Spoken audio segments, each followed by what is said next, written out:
है फ्रेंड, मैं डॉक्टर अजय श्रीवास्तव, आपका मेरे इस चैनल में स्वागत है। आज हम बात करेंगे ऐसे पेशेंट जिनको कोरोना हो चुका है या कोरोना होने के बाद रिकवर कर रहे हैं। बहुत सारे ऐसे पेशेंट हैं जिनको ब्लैक फंगस की शिकायत हो रही है, तो उसके लिए मैंने एक अलग वीडियो डाला हुआ है ब्लैक फंगस के लिए। हम आज बात करेंगे उन फेफड़ों के बारे में जो कोरोना की वजह से डिस्टर्ब हो चुके हैं। ऐसे बहुत सारे होम्योपैथिक दवाएं हैं जो कारगर हैं और आप इसको यूज़ कर सकते हैं, जिसका रिस्पांस आपको मिलेगा 1 और 2 दिन के अंतराल पे। तो पहले हम बात कर लें कि कोरोना के ऐसे पेशेंट जिनको ऑक्सीजन लेवल शुरू में बहुत कम था। कुछ ऐसे भी पेशेंट थे जिनको ऑक्सीजन लेवल नॉर्मल था, लेकिन स्टेरॉयड बहुत ज़्यादा यूज़ किया गया, जिसके बाद उनको अक्सर वीकनेस, कमजोरी, घबराहट होना ये आपको साथ में रह रहा है, जिसकी वजह से एंजाइटी बढ़ रही है, स्ट्रेस बढ़ रहा है, कुछ हो न जाए, धीरे धीरे हार्ट अटैक की संभावनाएं बढ़ जाती हैं। तो आज हम फेफड़े के साथ हार्ट को भी बचाने के वो कुछ उपाय बता रहे हैं। फ्रेंड्स देखिए, दवा आपको सबसे पहले होम्योपैथ में अगर यूज़ करना है फेफड़े को बचाने के लिए तो 2 मेडिसिन यूज़ करनी है।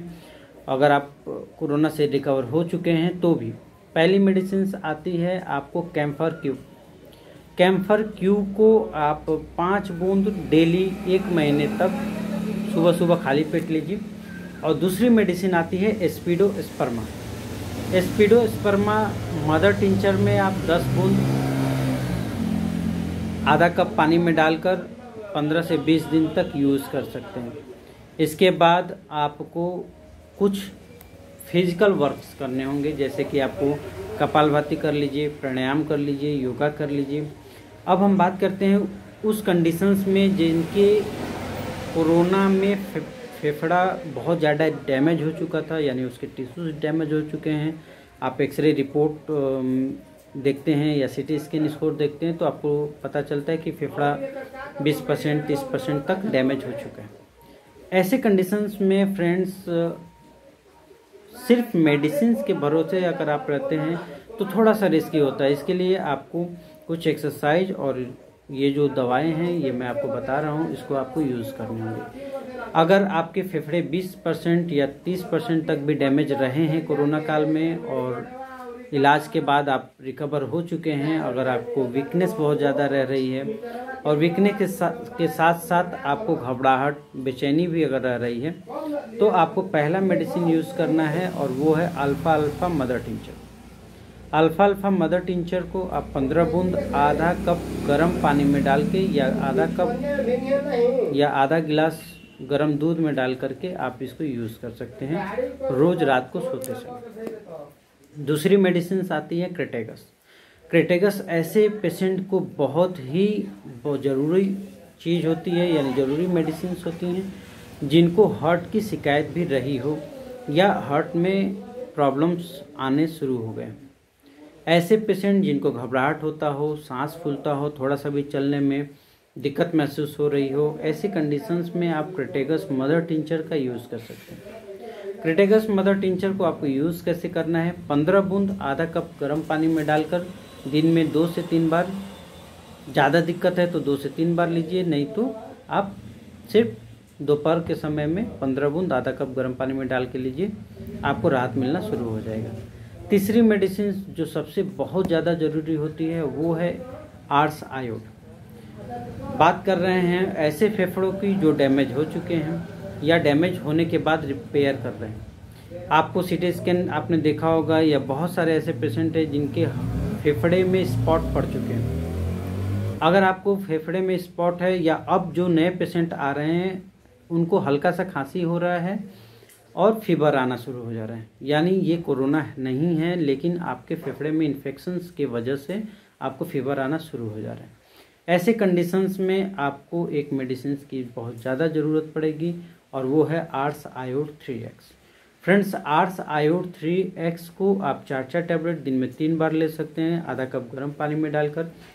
उन पेशेंट जिनको सांस लेने में दिक्कत है या एक्सरे में डॉक्टर ने बताया है कि आपके फेफड़े में वाइट स्पॉट पैचेस पड़ने शुरू हो गए हैं, पड़ चुके हैं, तो ये आर्स आयोड आपके फेफड़े की सेल टिश्यूज़ को रिपेयर करती है और स्पॉट को भरने में काफ़ी हद तक कारगर रहती हैं। दूसरी जो उपाय आपको करने हैं, ये मेडिसिन्स आप अपने रोग के हिसाब से सेलेक्ट कर लें और इसको 15 से 20 दिन आप यूज़ करिए। धीरे धीरे आपको रिकवर होना शुरू होता है, 1 डे से ही रिजल्ट आपको मिलना शुरू होता है।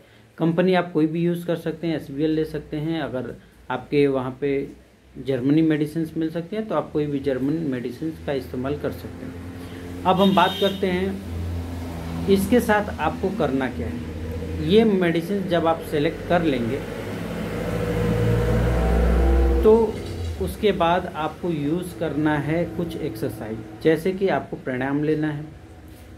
दूसरा डीप ब्रीथिंग लेना है, आप सांस को बहुत ज़्यादा डीप लीजिए और फिर प्राणायाम 15 से 20 मिनट, योगा 15 से 20 मिनट में आपको अनुलोम विलोम और प्राणायाम, ये 2 एक्सरसाइज आपको बहुत ज़रूरी होती हैं। इसके अलावा आपको लेना है स्टीम इनहेलर।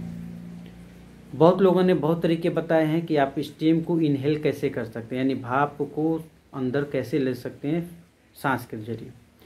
जनरली हमारे यहाँ होम्योपैथ में हम लोग जो सलाह देते हैं वो होती है यूकलिप्टस ऑयल या यूकलिप्टस मदर टिंचर को आप ले लीजिए। गर्म पानी में 10 बूंद आप उसको डाल देंगे और स्टीम को आपको इनहेल करना है, यानी कि अपने आप को चादर से ढक लेना है और भाप को धीरे धीरे मुंह से अंदर की तरफ खींचना है। इससे फ़ायदा ये होगा आपके कि फेफड़े के अंदर जो कंजेशन है वो क्लियर होना शुरू हो जाता है। इसके अलावा फेफड़े में ऑक्सीजन की मात्रा पर्याप्त होने लगती है और फेफड़ा रिपेयर करने में बहुत ज़्यादा राहत मिलता है। तो हम आशा करते हैं फ्रेंड्स आपको ये वीडियो आपके अगर इस बीमारी से पीड़ित हैं तो कुछ ना कुछ ज़रूर हेल्प करेगा। अगर कुछ कॉम्प्लिकेशंस आपको समझ में आते हैं, अगर कुछ प्रॉब्लम समझ में आते हैं तो आप हमें व्हाट्सअप कर सकते हैं या आप वीडियो के नीचे कमेंट कर सकते हैं। इसके अलावा अगर आपको इसके बारे में और कोई जानकारी चाहिए तो आप हमारे वीडियो के नीचे कमेंट कर सकते हैं, हम कोशिश करेंगे आपको रिप्लाई करने की। Thanks a lot, thank you.